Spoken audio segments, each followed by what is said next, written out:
telling people that there is nothing more natural than not eating, right? We are more adapted to famine than we are feast.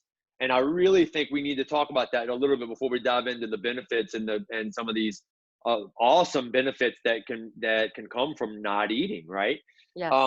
We are bombarded by the food industry on billboards, on the radio, social media, obviously TV, commercials. What people need to understand is a business. The food industry is big business. Processed food is a big business. The snack food industry is $1 billion business.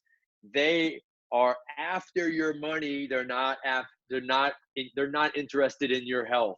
All right, they are not interested in health. And I'm not going to go into conspiracy route here, but I'm just saying is a business, and they want you to eat all day.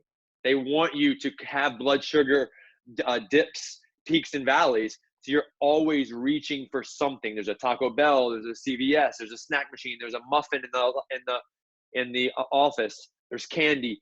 It's everywhere around us, and they've convinced us that we need a Snickers at mid morning. We have to have breakfast. It's the most important meal of the day. We need a 5-hour energy. That we have to have these stimulants and things to keep your mind awake. And you have a mid morning snack and a mid afternoon snack, and you have another snack and then a dinner, and it's just never ending quest for It's food grazing. all the time.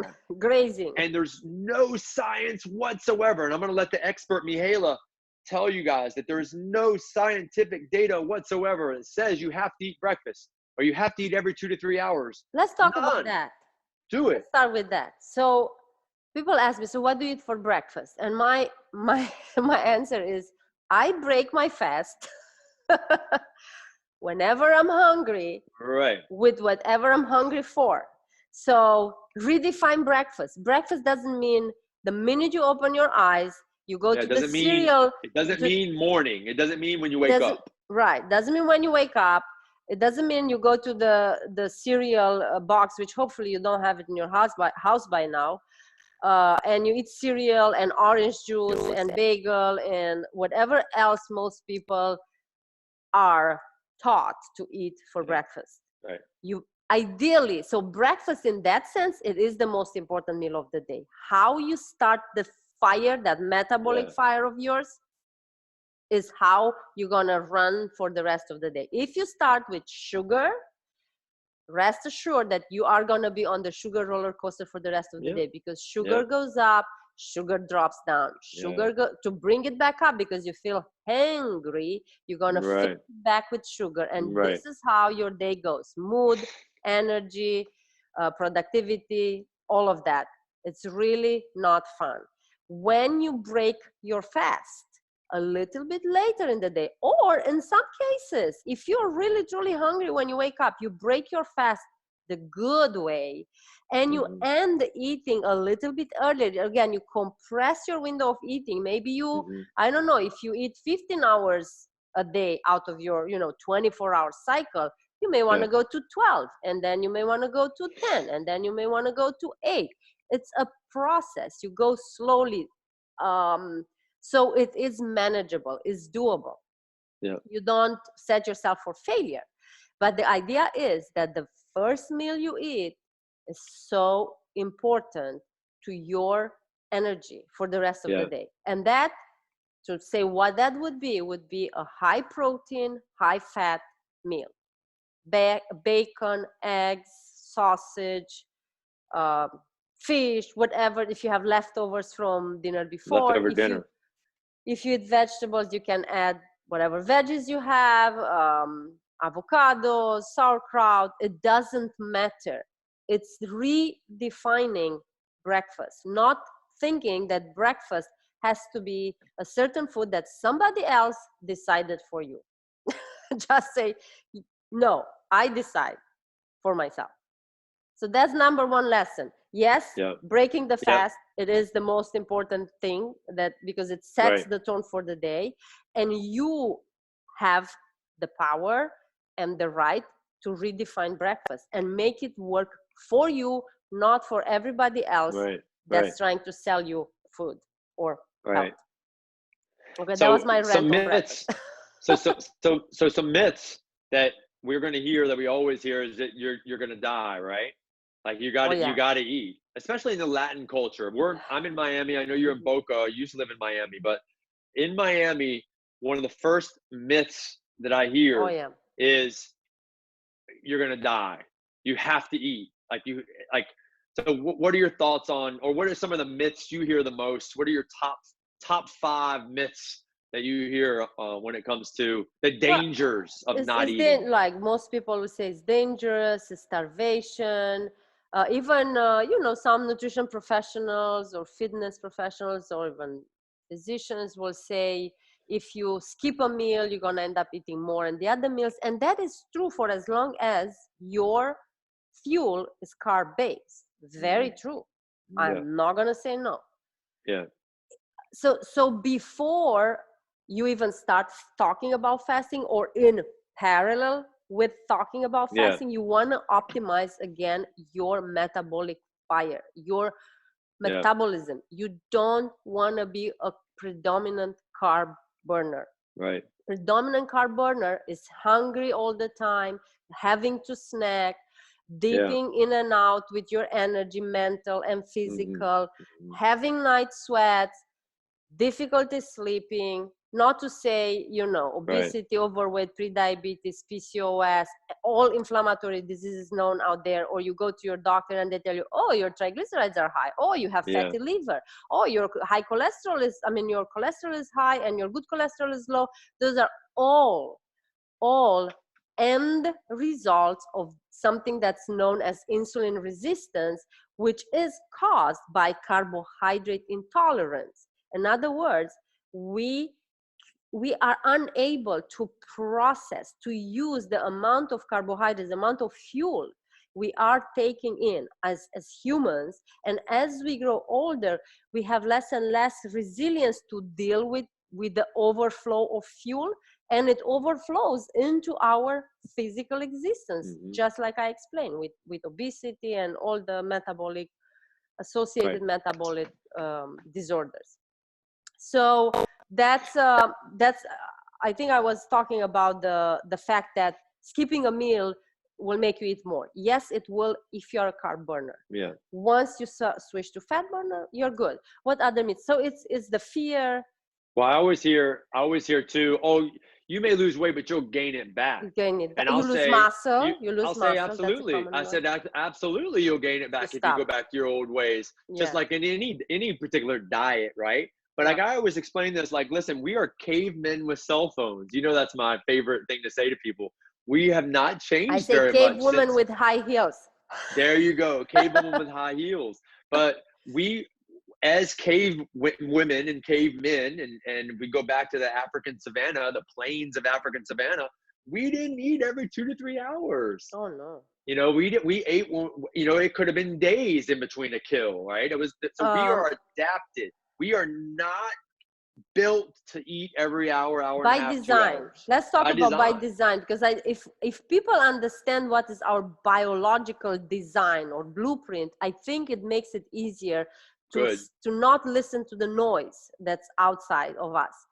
And I wanted to say, just to add to what you were saying, this regular eating at set times and snacks and all that really started with the Industrial Revolution, when people moved from farming into factories, and they worked online and they had to do shifts and all that. So that's when we adopted a more regimented way of eating, with more sedentary lifestyle, disconnected from nature. I think I have a slide I might show.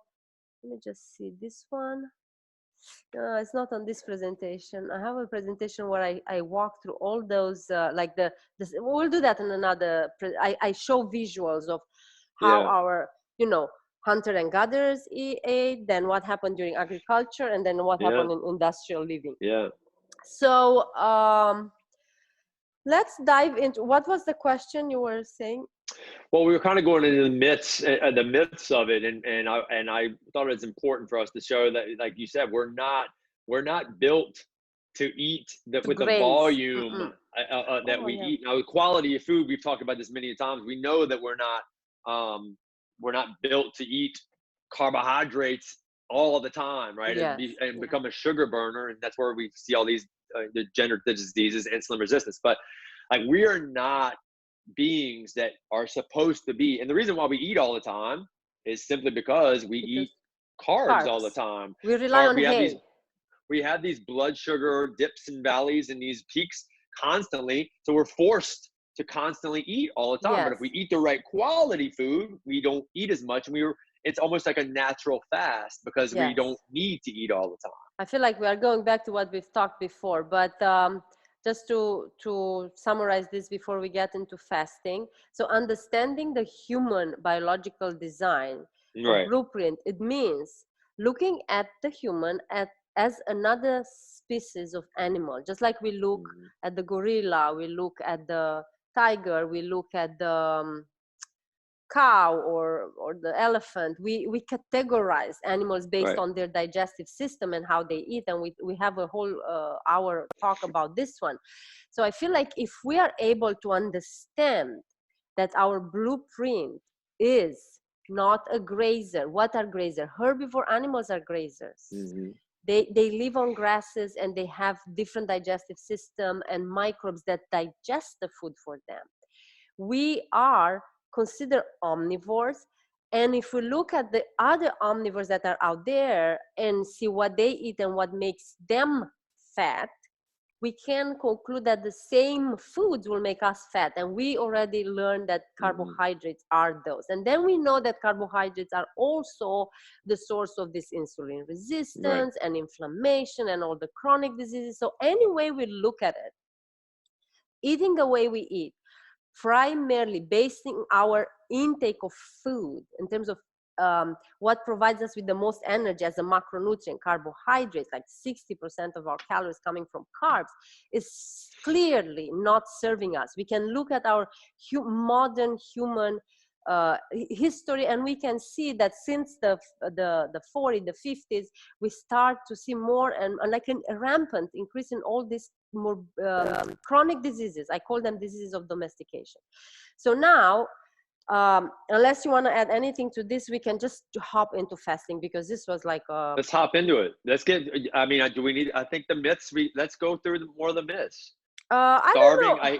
You want to go into the myths? I would rather go into just teach what it is, because what we can do, we ask you watching us to comment below and tell us what myths, what concerns, what fears you have around fasting, and we can come and answer them at the end or later on if you watch the replays. And if you watch the replay, use hashtag #AfterParty. Okay, so types of fasts. So we already talked about, I have some slides here. Maybe I can share my, let's share my screen, would make it more interesting rather than me watching. Pause, share, share. And I'm gonna share this, share. Let's see if it's working. It's working, can you see the screen? Yep. Okay, so this is, these are the slides from a presentation I've done on fasting. So what we were referring to earlier, this compressed window of eating, or how do you call it? Time restricted. Time restricted eating, it's also known as intermittent fasting. It says here on my slide, and look, I didn't even see it. So that as the definition implies, to see what we're talking about, we are looking at the 24-hour cycle, right? We have 24 hours. From the 24 hours, we are awake maybe from 6 to 10 p.m. Matt, are you good with math? You know, I like math. 6 a.m. to 22 is, how much is that? 18 hours? Yeah, 18. So we are awake 18 hours. And then if we eat from 7 a.m., let's say, to 9 p.m., that means out of 18 of awake hours, we are eating 16 hours, right? When we sleep, it's considered fast because we are not eating. So what is fast? It's really the absence of food intake. A true fast is a water fast. And we should say that not only fast is as old as human history, because again, humans did not have available food like we have today, but since we do have available food in modern documented human history, all religious out there, they have religious fast. Yeah. So I think, here I have my reasons to fast. So we know that fast, it's like a spiritual practice. When we disconnect ourselves from food, we have more mental focus and energy to see what really matters in our life, to go from this fleshly or carnal desires to more spiritual life. And we see this in monks, we see this in people that do yoga, and from this same religious container and meaning that fasting has, we now have a whole way of eating, the vegan, which claims to be the spiritual way of eating, and it has the same role to starve the body. So we reduce the carnal, the fleshly desires of the body, so we can devote our life, human life, to spiritual practices. Good? So going back to the types of fasting, so that's a pure, true fast, is the water fast. Then a metabolic fast allows for fat. So you do take in some calories. It's not 0 calories. So and why is that? Because again, calories are actually like behind, like if you say $100 bill, behind the $100 bill, you have like a picture of a president. I have no idea who it is, by the way, but I'm just saying. And then you have a different picture behind the 50, and you have a different picture behind the 10, right? So that's currency, and each currency has its own design, right? Well, when we talk calories, we really talk what's the behind the calorie. Is the carbohydrate, is the protein, is the fat? Well, it's not only the value that the carbohydrate has, the 4 calories per gram, or the fat, the 9 calories per gram, but is the message, like the power, you can do like the $100 bill, they all, from the distance, they look the same like the 20, right? But what you can do with a $100 bill is so different than what you can do with a $10 bill, right? Well, that it can be applied to calories, because calories coming from carbohydrates, and it's not the calories, it's the carbohydrates themselves, send messages to your metabolic fire different than fat or protein. And that's why we say metabolic fast is a fat fast, because fats are neutral. When we consume fats, you may take in 500 calories of fat in a fat fast, and your metabolic fire will compute it as no energy is coming in. Therefore, you are going to go into a fat burning mode. So you are going to burn versus store. If you were to do 500 calories of carbs, so both are same amount of calories, and both are in deficit of what you need. And let's say you take all the carbs at one time. You make this coffee with 500 calories worth of sugar in it. You are going to have a massive amount of carbs, of glucose in your blood, and the body responds with insulin. And insulin, the message that the insulin gives to the body is, we have plenty, we stop burning, we start storing.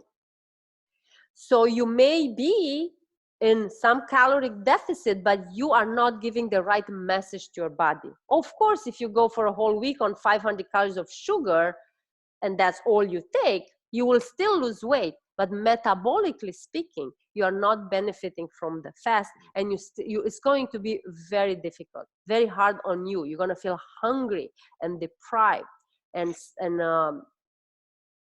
going to be like a struggle. So that's why a modified fast would be a fat fast. So often with my clients, I tell them, okay, let's go skip a meal, like you said, Matt. And instead of the first meal, you do a coffee or a tea with some fat in it, coconut oil or butter or ghee. You can add a little bit of collagen powder. And here you have it. You have some calories. Your stomach is not grinding on empty, but metabolically you stay into that fat burning state. So that helps you long term.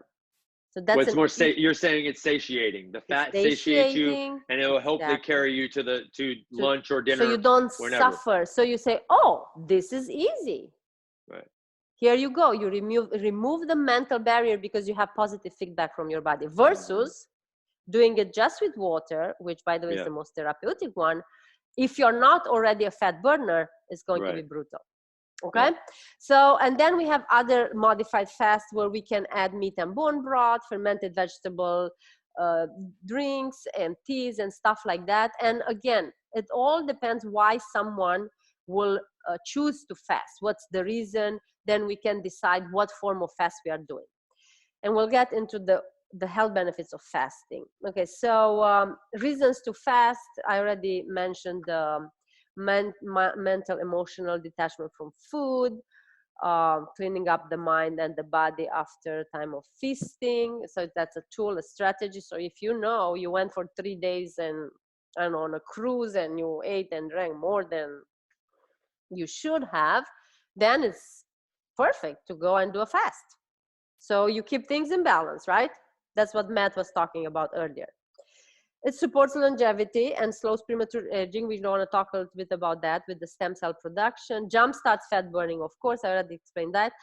It's a form of calorie restrictions, and we know that calorie restriction, it actually has neurological benefits, improves nerve function, memory, cognition, through this hormone, like a brain hormone called, or growth hormone called the brain-derived neurotrophic factor. I think I'm talking a little bit about that later. And when we fast, because we have to burn fat as fuel, we produce more mitochondria in our muscles, in our all fat cells everywhere. So we are able, in our liver, we are able to actually become more effective at burning fat. And more mitochondria mean more energy. Here I have more, right, the neuronal mitochondria. So lots of research is done in caloric restriction and fasting with regards to memory and cognition, Alzheimer's, what's the epilepsy, of course. And it seems like the benefits that are attributed to is because of this brain-derived neurotrophic factor. It's like a growth factor for the brain that helps you produce more neurons, more neuronal connection, and better signaling. What it does, it's like a growth hormone for the brain. It protects neurons and helps create new neurons, and is vital for thinking, learning, and higher level brain function. Okay, I'm reading the slides. Okay, guys, so that's reasons to fast. Here I'm talking about, this is from my book, How We Classify Ketosis. Maybe we should say that when we fast, we burn fat. If it's a 24-hour fast or longer, water fast, even if it's fat fast and we only do like 500 calories in a 24-hour cycle, we will end up burning fat as fuel, and the end result of burning fat is production of ketone bodies, which are the fuel for the brain. Fat as it is in its form cannot cross the blood-brain barrier, so therefore we are adapted to use ketones because we fasted in our human evolution. And that's where the mental clarity comes from. Exactly. You know, and focus. I like to tell people there's nothing more fatiguing than eating. Exactly. Like there's nothing that makes you more tired than eating all day. And when you don't eat, like she's saying right now, you go into ketosis, you start using those ketone bodies, and you have this incredible mental clarity that comes along with it. So and energy, busy professionals, energy. Exactly. For busy professionals, you literally can go all day, not eat and have energy and clarity. That's what I'm saying for busy, like you were saying, for busy professionals. This is like, I think some people refer to it as the CEO diet, and it's very popular on the Silicon Valley, by the way. Yeah. Because it works. I mean, if you're busy, Yeah. you don't want to spend your time eating when you can make money, right? So it makes sense. But the reason I put this table in here is because most people, when they hear ketosis, they associate that with danger. But we're not talking about diabetes ketoacidosis, which is a very dangerous metabolic state. We're talking about nutritional ketosis, the normal human physiologic state that we enter when we we upgrade our metabolism to become fat burners, whether through fasting or is through low carb or keto carnivore.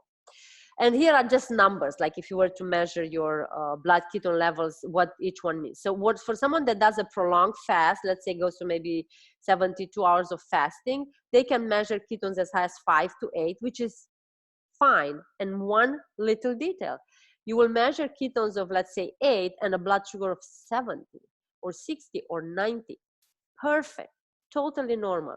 In diabetes ketoacidosis, you measure ketones like in the 20s, and guess what? Blood sugars in above 300. Very toxic metabolic state. It can kill you, basically. So it's like talking the difference between a hurricane and a regular, wind and rain.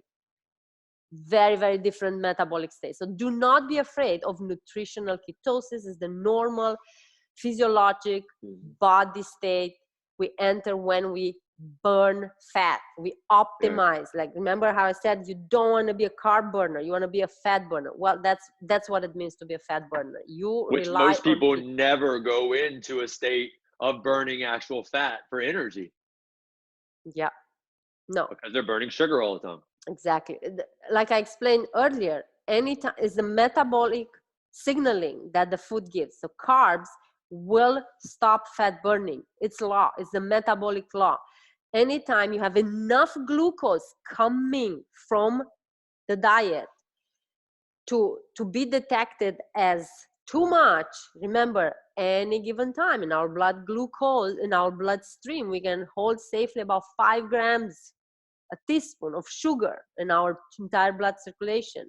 So when you eat, 50 grams of sugar in a meal, what do you think body does? It goes in emergency mode and it releases insulin. And insulin says, that's it. We store fat anywhere we can, under the skin, in the liver, in the blood, doesn't matter. We have to store. Because this is emergency. We have to dispose the sugar from the blood anywhere else we can. And some of the sugar gets into the liver if you have room for glycogen, or into the muscle if it happened that you just exercised and you depleted your glycogen stores. But most people don't move. Most people don't move. So it is no room for the body to save the glucose as is in the form of glycogen. So it goes into the form of fat. That's why we see more and more fat on our frames on 21st century, because chronically, long time, generation after generation, we rely on carbs as our source of fuel and become more and more metabolically broken. It's and we eat too often. Right. Now, any questions? Is anybody asking questions? Is this too technical?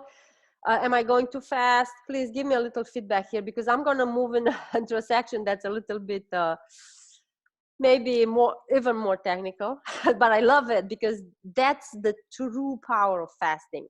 Yes, it helps with hunger. Yes, it helps with weight loss.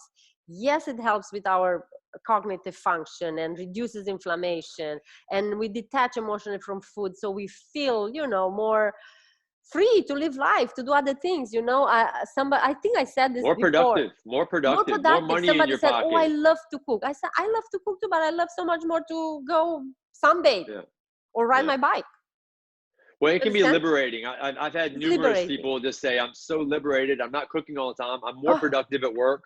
I'm getting more done throughout the day. I have more money in my bank account because I don't spend money on groceries or eat out all the time. So there's a ton of side benefits besides the autophagy and health and fat loss, right? A ton.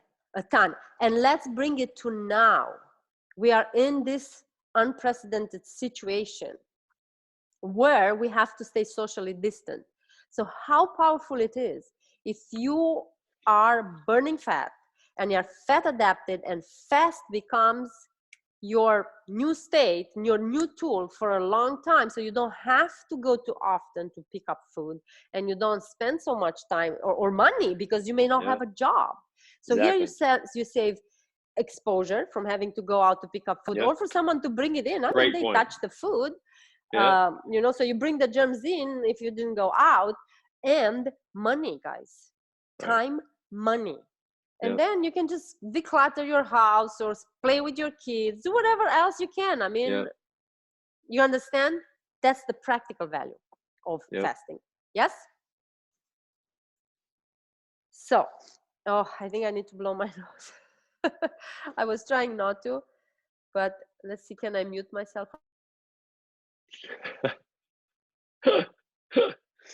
She's going to mute herself.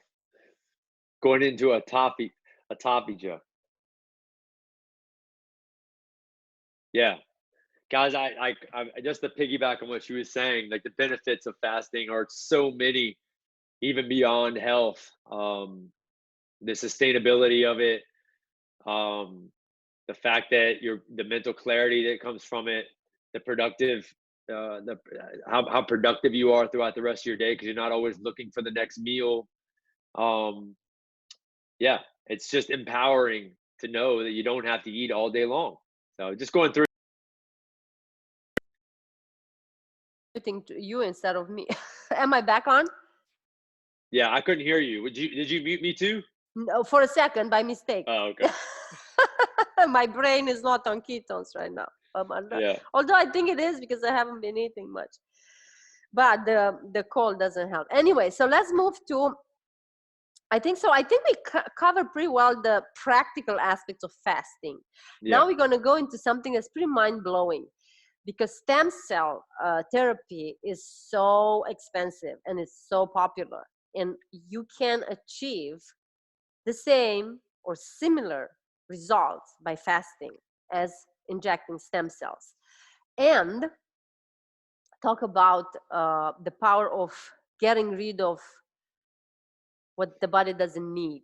So fasting is like a cellular cleansing, and our body, our cells, each cell comes with a predetermined lifespan. Like we know, can you hear me?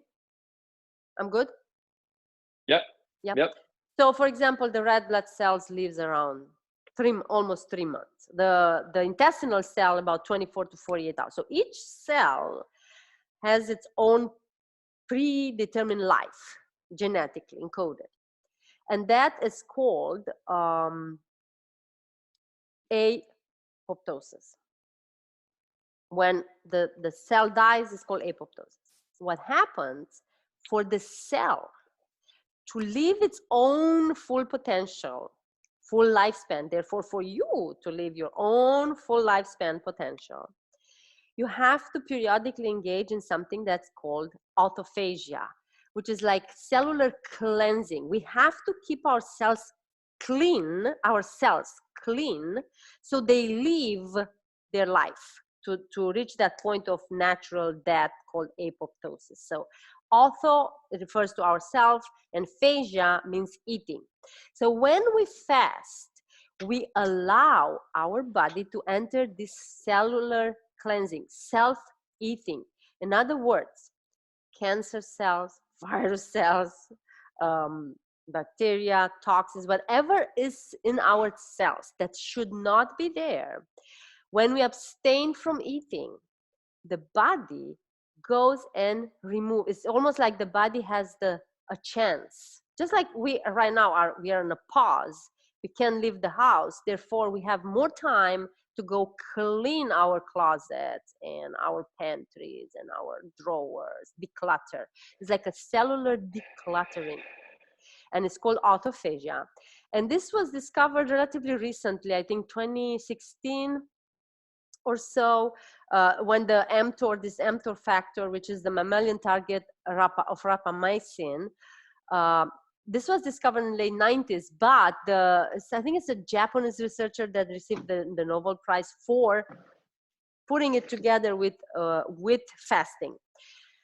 And it's not only fasting that helps the body get into autophagia, there are other things, but fasting is one that got a lot of research and attention. And we know that when we, and I'm going to put a nice picture here because this will help, when we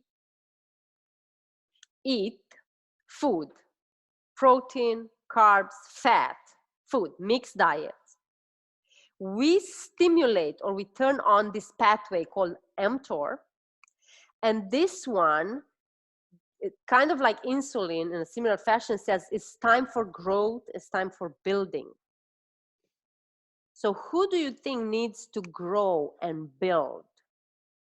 Babies, newborns, children, athletes. We want to stimulate this pathway because we want them to grow to their potential, to be strong, etc., etc. As we grow older and we are less and less active and we accumulate cellular debris, junk inside our cells, become more toxic and sick, and like I'm right now, right? It's beneficial to abstain from food. So this pathway is turned off. It's just like you put a switch on or off. It's turned off. And now the body is like, I'm not getting any fuel. I do need some amino acids, some glucose. Therefore, I'm going to go do like a ride, a cleanup to see what I can find to use as a substrate for energy. Yeah. Make sense? So that's why the most powerful in terms of healing benefits, like cancer, and Dr. Seyfried uses fasting as part of the cancer therapy for patients or people that can go through a fast. They're not already emaciated. They have the reserves. Fasting and ketogenic diet are part of his protocol along with other modalities. But you see how you, instead of being afraid of fasting, you'll be like, oh my God, a chance. I give a chance to my body to go clean itself.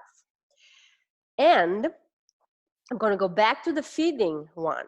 What we know, we go back again to our carbs, protein, fats. We know they come with calories. Each one has its own value, but we know they have a message, a power. Each one has its own power in the body. Carbohydrates, because they stimulate insulin. Insulin stimulates this, flips the mTOR up. Turns the switch on again because it tells the body there is plenty. Let's store, let's grow, let's get bigger.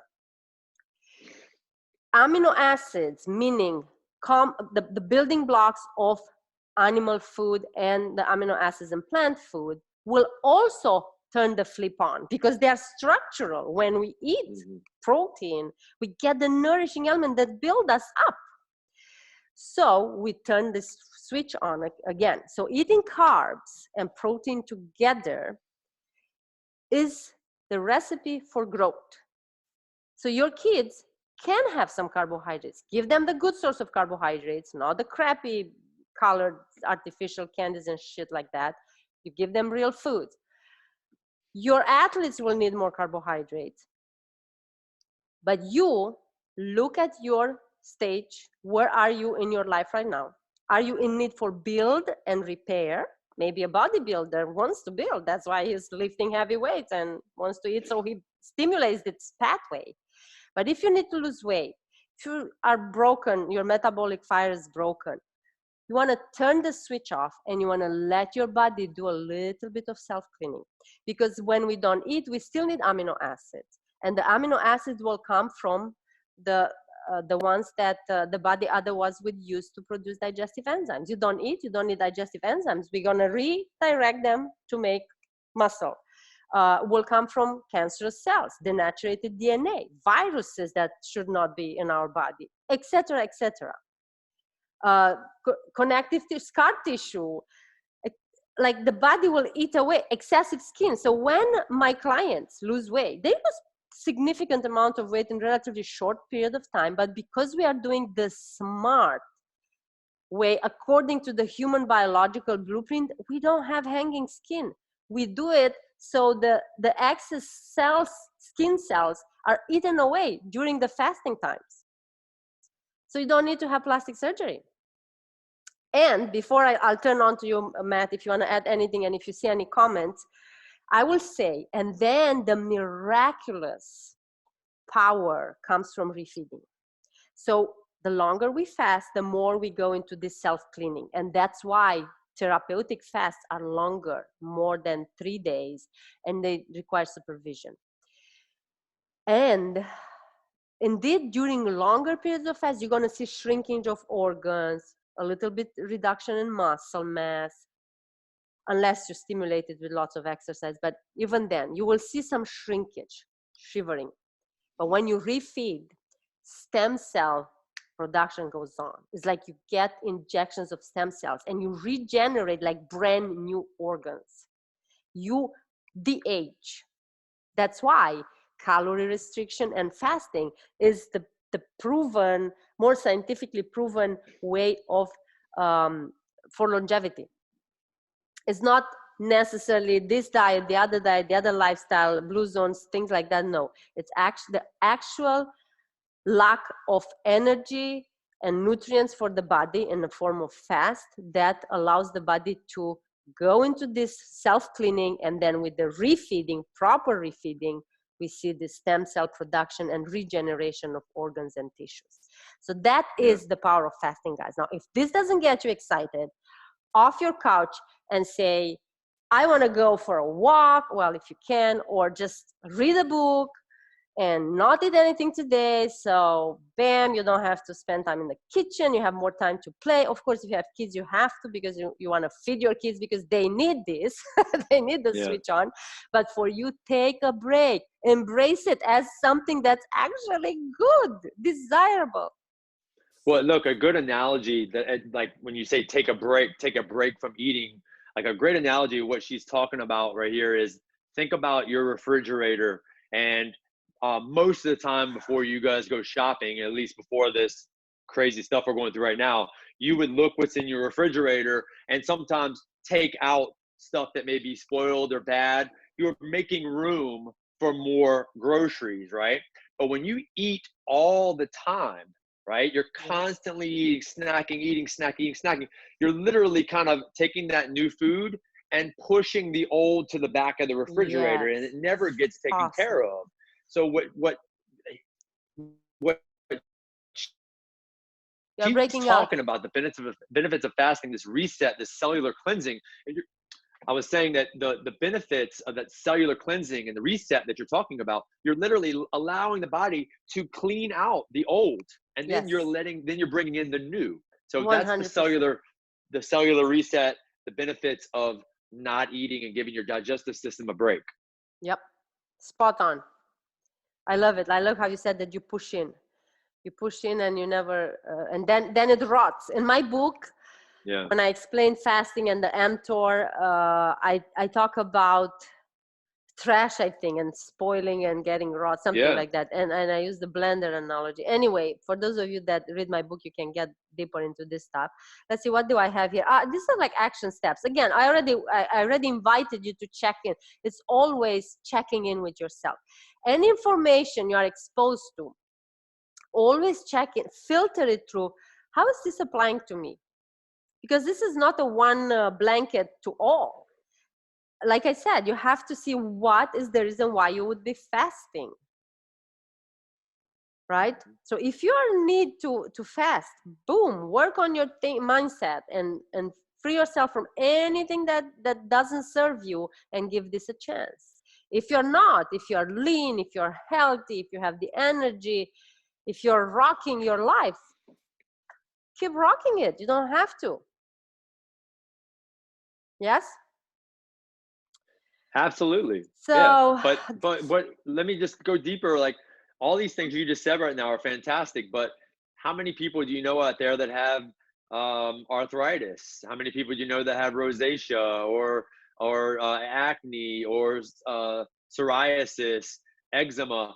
Like, forget, like, we already know the benefits of this as far as the blood chemistry is concerned, but I've seen and obviously the side effect of weight loss because you're in a caloric deficit, but I've seen Right. so many people, change their skin conditions and Yep. change their plaque on their teeth.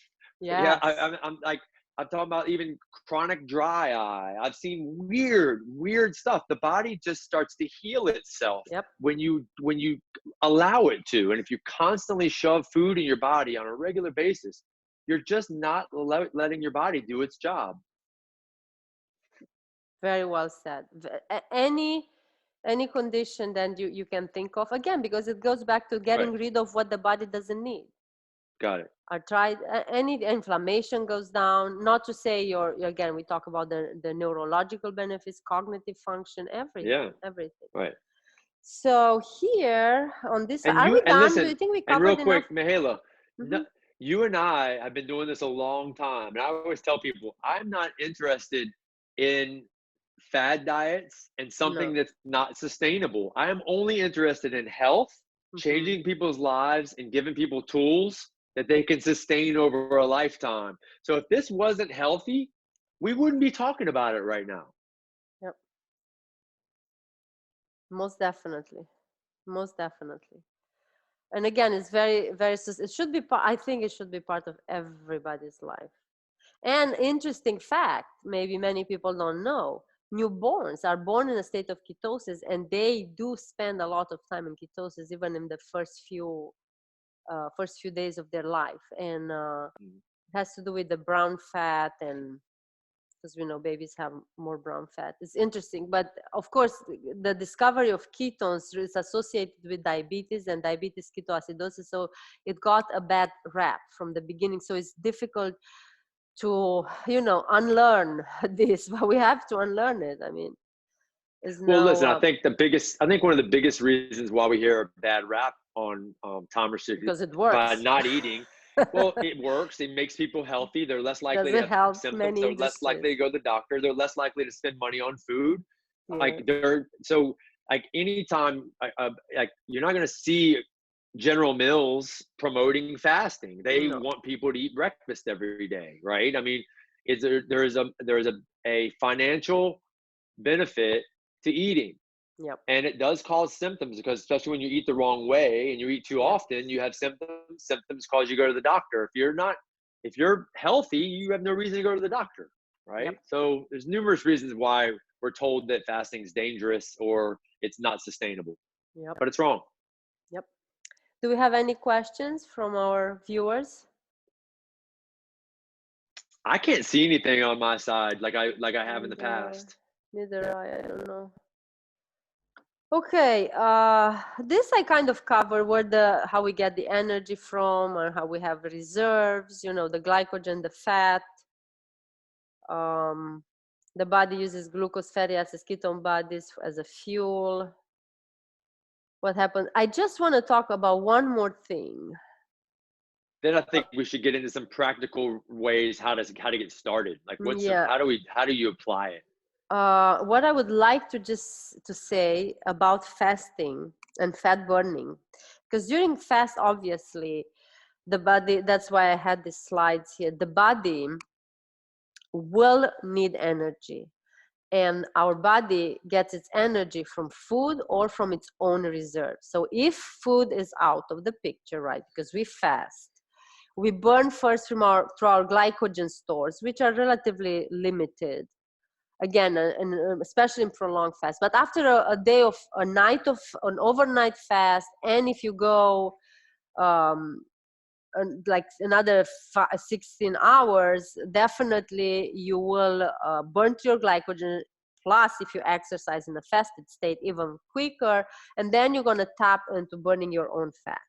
When we burn our own fat, we also release, in that process, we release from our fat cells whatever is stored inside the fat cells. And often we store toxins in the fat cells.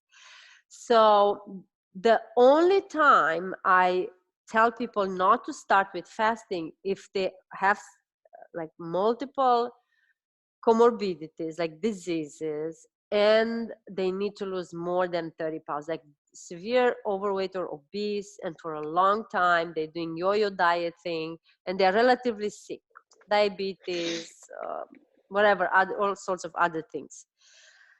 And I first want them to go on the low carb, so become fat burner on the slower route, and then we add fasting. And that is because when we fast, a true fast, prolonged fast, I'm talking prolonged fast here, not intermittent fasting, we release toxins into the bloodstream, and we do not have the nutritional support to remove those toxins, to pass those toxins through the biotransformation process that happens in the liver known as detoxification, and then to excrete them. And we end up reabsorbing the intermediary metabolites or the toxins themselves. And often those people will fall sicker than they were before. And then they're like, you see, I told you fasting is dangerous. It's not good for you. It's not dangerous. You are not ready for it. You're not a good candidate to go on a longer than 24-hour fast. I want to make that very clear. So with my clients, I usually get them started on the low carb. Then we do, as a reset, a detox, a smart, safe detox program that includes intermittent fasting and caloric restriction and all the things that are beneficial to support detoxification. And then when they are well fat adapted and they lost good amount of weight, then we play with prolonged fasting. And usually I fast with them for solidarity, by the way, because I'm nice like that. So I just wanted to bring this up because I think I even put it in my description on Facebook that I will touch on toxins. So fasting is good, but you will eliminate toxins. And if you're very toxic, you have good chances to get very sick also. How do you feel about this, Matt? I mean, look, I'm learning from you too. I haven't had that. I'm not saying anything negative about it, what you just said. But I've gotten good results from people that on average, I've had many males lose 30 pounds in 30 days. I've had many females lose 20 pounds in 30 days, 15 pounds in 30 days, and sustained it. And very obese and people that have yo-yoed their entire life. I tend to think that my mentality with fasting and people, especially who have struggled with weight loss for a very long time, I like to empower them. And it's because it's done. You're breaking up. When weight loss, and this, it's done through some sort of a fad diet. You can hear me now? Yes. Weight loss, in my opinion, and this, dealing with somebody that's yo-yoed their entire life, it's usually very slow, begrudgingly. It's horrible. They rarely make it anywhere, and they go back to their old ways, or they get where they need to go, but it was so unsustainable and so restricted that they can't maintain it, and they go back to where they were. Where I say I'd rather get it off quickly, get them results, because it's so empowering. Like, to see somebody lose 8 pounds in 5 days, 7 days, like, they're like, oh my God, I can't believe I lost 8 pounds. You're talking about people that lose 1 pound per week, and then they gain it back over the weekend. So now they're back at square one on Monday, and they're like, screw it, here we are again. So I love fasting because it gets results quickly, and they feel good at the same time, right? So they're not struggling through it, because they're not in some like a typical calorie restriction. They're in a restriction that you and I are talking about, either through using fat as a tool, or I like to use electrolytes. So they are smooth. They can't believe they did a 48-hour fast and they feel amazing. I've had multiple people do 48-hour fasts, and they get to the end of it and they go, can I do another day? I feel amazing right now. And I'm saying, hey, go for another day. And they do 72-hour fast. So to have somebody lose 10 pounds in 7 days, it just gives them more motivation to keep going, versus kind of doing the 1 pound per week, 1.5 pound per week thing. and then they go on the weekend and they fuck off on, they make bad decisions over the weekend and they gain it back, and it's this kind of cycle that they're so used to seeing. And I want wins. Like I need wins. And I think it's just the easy way to get quick wins. And when they see how easy it can be, they get motivated, right? Right. Yeah. Well, my clients get the same with the detox that I do with them. Yeah. But again, most of the people that come to me, they're really sick and on multiple medications and stuff like that. Different. So I think it's a different population. So and I'm more conservative. I do not want to, to risk. Right. But I'm not dealing with anybody that has medical issues. And, No, but most of my people, they're probably 30 to 50 pounds to lose. I've had a couple of 100 pounds to lose, but medically they're still okay, right? Good. So I think we covered everything I had in mind. How about you? I'm gonna stop the share. Is there anything else you wanted to talk about? Do we have any questions? Well, I think it's important as we wrap this up is like how I'll give you, because I know somebody out there is wondering, how do I get started? Where do I even begin? And if you don't mind, I'll just quickly state, like, I think sometimes everybody's different here, and Mihaela's got a different way of doing things than I. But I think sometimes it can be just starting with stop snacking. Right? If it's that intimidating to you or to someone, and sometimes I can read body language and I get some health history, and I'll go, you know what, Mary, let's just start with eating a breakfast, lunch, and dinner only. Right? There is no more snacking. You're gonna have 21 meals for the week. That's what we're going for. You cannot have more than 21 meals for the week. Right? So sometimes counting meals, I feel, works better for busy professionals. And then I'll say, hey, Mary, how you doing? They're like, oh my God, it was so much easier than I thought. I'm like, awesome. Like, why not this week? We're going to take Tuesday and Thursday, and you're going to eat breakfast. Right? So we're going to go dinner Tuesday night, dinner Monday night till Tuesday lunch. Yeah. So we'll do a 16-hour fast. And oh my God, we'll say, hey, have black coffee. You can add some fat to it, or electrolyte water, some salt water, and that'll help keep the blood sugar stable till lunch. And they go, oh my God, that was amazing. So you can get some significant results just by eliminating snacking and eating real food, and then work your way into a 16-hour fast. And then as Mary gets better at the 16 hours, I'll say, hey, Mary, how about we do 2 16s? You're breaking up. And 124, right? You can do with it. There's so many different. I was saying there's so many different ways that you can play with fasting routines. But sometimes it starts with no snacking. Then I'll go to 116. Then I'll go to 2 16s. Then I'll go to 124. Right, you build up, and you see what they're comfortable with. You build up.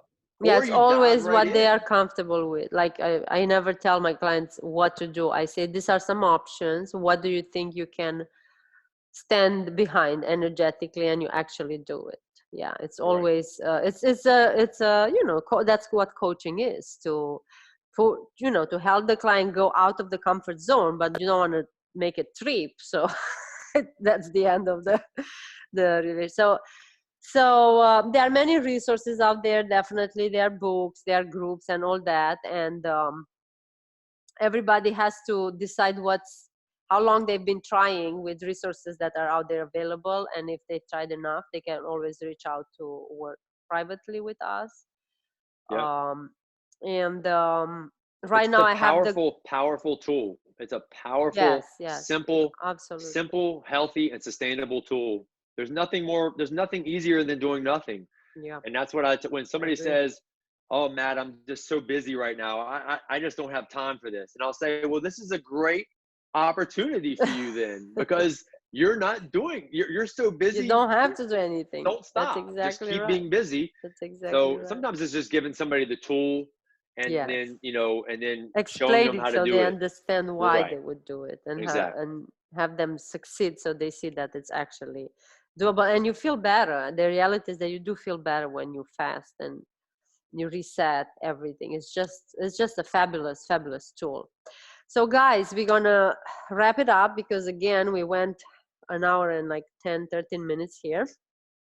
As always, we talk a lot, but hopefully you find value in this. If you watch the recording and you have questions, if something is not clear or you need help of any sort, don't hesitate to reach out.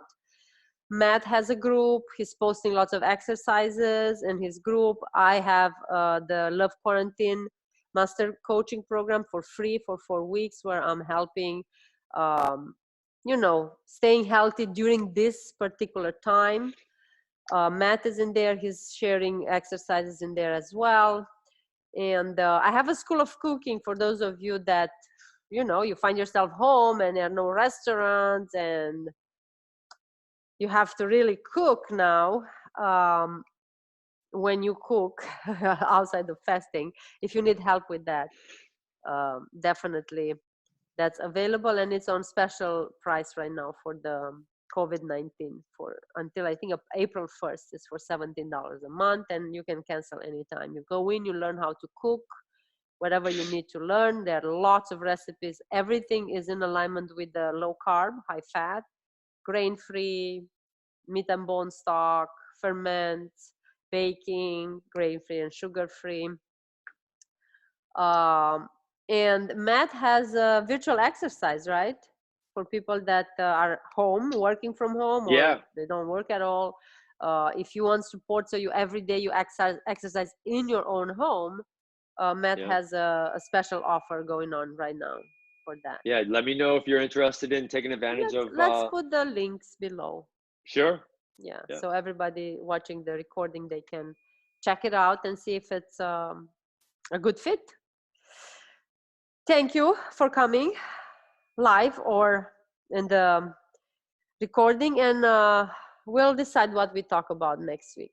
We'll see what the pulse is, and you guys can always tell us what you want us to talk. Maybe we should talk a little bit more about we talk about gut health, right? Hone in a little bit more into the metabolic health, so people understand the metabolism and how we lose weight, how we burn weight, how we correct our triglycerides, how we get rid of the fatty liver and all that. I look, whatever you guys are interested in learning more about, leave it in the comment section and we'll be sure to get to it. Yes.